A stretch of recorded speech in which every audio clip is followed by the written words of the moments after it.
Morning class 11th. I am Aisha Kaur from Galaxy International School and today we're going to learn about ionic equilibrium. Okay तो ionic equilibrium actually में क्या होता है। तो सबसे पहले हम देखेंगे कि आयन्स किस तरीके से फॉर्म होते हैं और इलेक्ट्रोलाइट्स क्या होते हैं। ठीक है, तो ऐसे सब्सटेंस जो क्या करते हैं, कंडक्ट करते हैं इलेक्ट्रिसिटी मॉल्टन स्टेट में।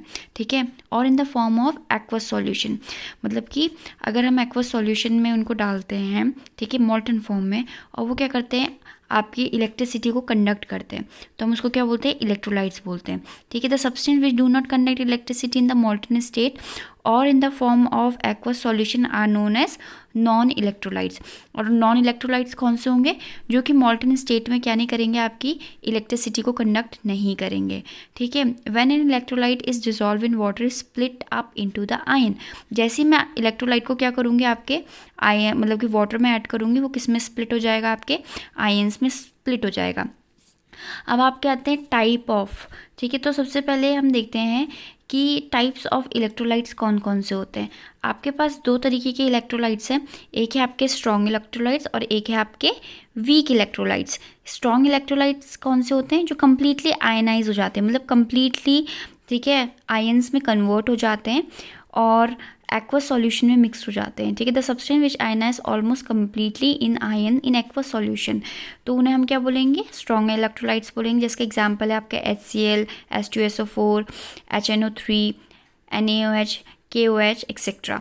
ठीक है, लेकिन हम लोग एक चीज़ ये देखते हैं कि it may be noted that the equation for ionization reaction of strong electrolytes are written with only single headed arrow directed to right. ठीक है, हम लोग क्या करेंगे, हमें एक चीज़ पता चल जाती है कि अगर हम स्ट्रॉन्ग इलेक्ट्रोलाइट की कोई भी रिएक्शन को लिख रहे हैं, हमें कैसे पता चलेगा कि वो स्ट्रॉन्ग इलेक्ट्रोलाइट है, उसमें जब हम एरो बनाते हैं वो क्या होता है, सिंगल साइड में ही होता है।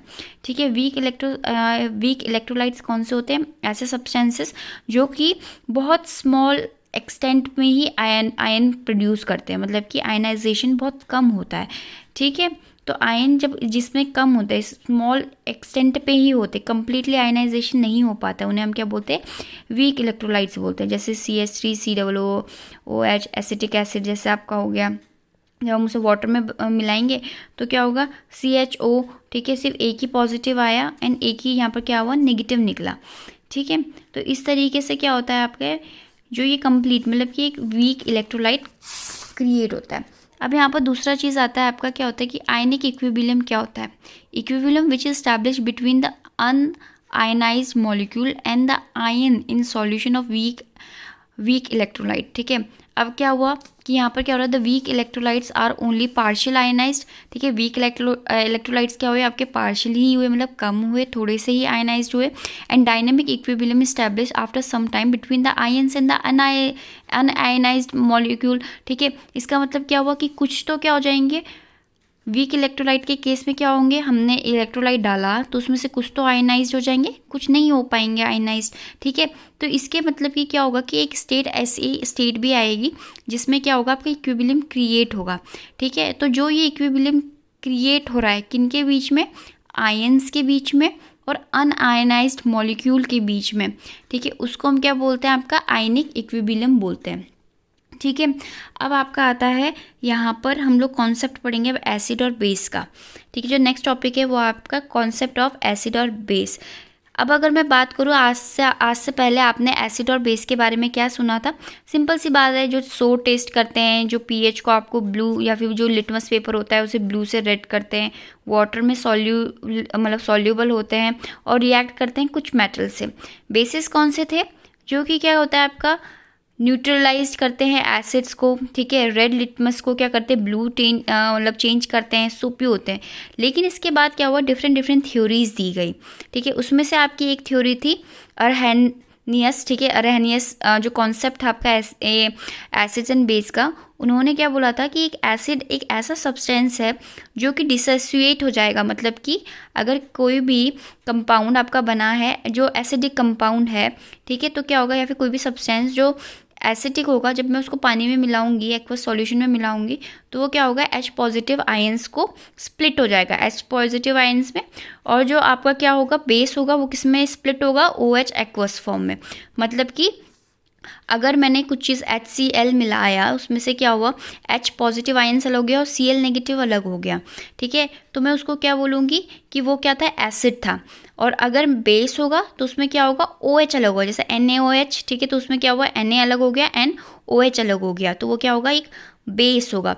तो जब स्प्लिट हो रहा है आयन, तो अगर वो हाइड्रोजन आयन में स्प्लिट हो रहा है तो उसको हम एसिड बोलेंगे, और अगर वो हाइड्रोक्सिलिक आयन में होगा तो हम उसको क्या बोलेंगे, बेस बोलेंगे। इसी बेस में क्या होता है, आपके स्ट्रॉन्ग एंड वीक एसिड्स होते हैं, ठीक है। तो क्या होता है, the strength of an acid और base depend upon its capacity of ionization. जितना ज़्यादा H पॉजिटिव होगा उतना स्ट्रांगली वो क्या होगा, आपका एसिड होगा, ठीक है, और जितना कम आपका क्या होगा, H पॉजिटिव होगा, वो उतना ही वीक, ठीक है, एसिड होगा। जैसे कि क्या होता है यहाँ पर, जितना मतलब कि आयनाइजेशन में, आयन मतलब कि आयंस कितने बन रहे हैं, अगर H पॉजिटिव आयंस ज़्यादा बन रहे हैं तो इसका मतलब वो स्ट्रॉन्ग एसिड है, और अगर H पॉजिटिव आयंस कम बन रहे हैं तो इसका मतलब वो क्या है, आपके वीक एसिड्स हैं। सेम वे में हम बेस के साथ भी यही कहते हैं, अगर OH आयंस ज़्यादा बन रहे हैं तो इसका मतलब इट्स अ स्ट्रॉन्ग बेस, और अगर जो आपका आयनाइजेशन हो रहा है एक्वस सॉल्यूशन वो कम है, मतलब कि आपका OH कम बन रहा है, ठीक है, आयंस कम बन रहे हैं, तो उसे हम क्या बोलेंगे, वीक बेस बोलेंगे। इसके बाद आपका आता है ब्रॉन्स्टेड, ठीक है, लोरी कॉन्सेप्ट। इन्होंने क्या बोला था, इन्होंने आपका क्या बोला, इन्होंने थोड़ा और लिबरेट किया। उन्होंने क्या बोला कि जो एसिड होते हैं वो सब्सटेंस क्या करते हैं, डोनेट करते हैं प्रोटॉन को, मतलब H पॉजिटिव आयंस को क्या करेंगे, आपके डोनेट करेंगे, ठीक है, देंगे, इनके पास ज़्यादा होगा। एंड इसके बाद जो बेस होंगे वो क्या करेंगे, एक्सेप्ट करेंगे प्रोटॉन को। मतलब कि इन्होंने सिंपल सी बात कही कि प्रोटॉन के बेस पे डिफ्रेंशिएट किया कि जो एसिड्स होते हैं वो क्या करेंगे, प्रोटॉन को डोनेट करेंगे, और जो बेस होते हैं वो क्या करेंगे, प्रोटॉन को एक्सेप्ट करेंगे। तो एसिड को क्या बोला, प्रोटॉन डोनर बोला, और बेस को क्या बोला, प्रोटॉन एक्सेप्टर बोला आपका, ठीक है। तो इसका मतलब अब इसके बाद क्या बोला, तो इसके बाद उन्होंने फर्दर ऐड किया कि acid base reaction are regard as proton transfer reaction.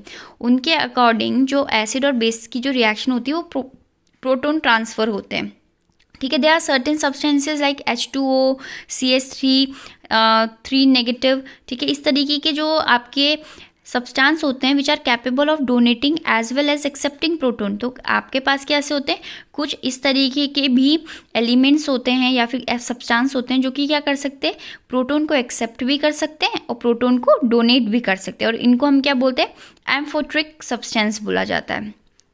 बाद में उन्होंने बोला कि कॉन्जुगेट एसिड बेस पेयर की बात करी।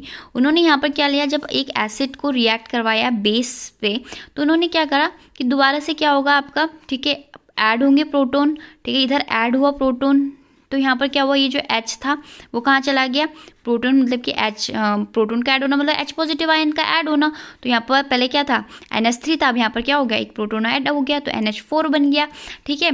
तो इन्होंने ये बात बोली कि जो प्रोटॉन है वो जब ऐड होता है, ठीक है, और एक बार और क्या होगा, जो बेस होता है वो क्या होगा, लूज हो जाएगा।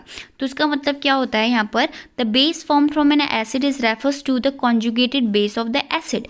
अब बेस भी निकला है ना, ठीक है, एसिड और बेस को जब हमने ऐड करा तो जो हमारा प्रोटॉन एक जगह ऐड होगा और एक जगह से प्रोटॉन क्या होगा, लॉस हो जाएगा।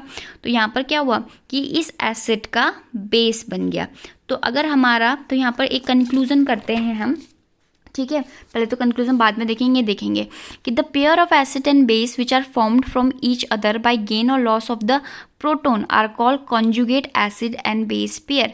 ऐसे पेयर जो कि प्रोटॉन के लॉस और मतलब ऐसे प्रोडक्ट, ठीक है, एसिड और बेस को रिएक्ट करके जो प्रोडक्ट बन रहा है हमारा, ठीक है, तो वो किससे बन रहा है, गेन और लॉस के कारण बन रहा है अगर प्रोटॉन के, तो हम उसे क्या बोलते हैं, ठीक है, कॉन्जुगेट एसिड बेस पेयर बोलते हैं। इसके बाद यहाँ पर क्या होता है, अगर मैं सम अप करना चाहूँ, ठीक है, यहाँ पर जो स्ट्रेंथ होती है वो डिपेंड करती है कि कितना डोनेट कर सकता है प्रोटॉन, ठीक है। ये तो इजी है कि अगर ज़्यादा मतलब एसिड अगर स्ट्रांग होगा तो उसका मतलब क्या है, वो ज़्यादा प्रोटॉन डोनेट करेगा, और जो बेस है उसकी टेंडेंसी कितनी एक्सेप्ट करने की होगी, उस हिसाब से उसका स्ट्रांगनेस पता लगेगी।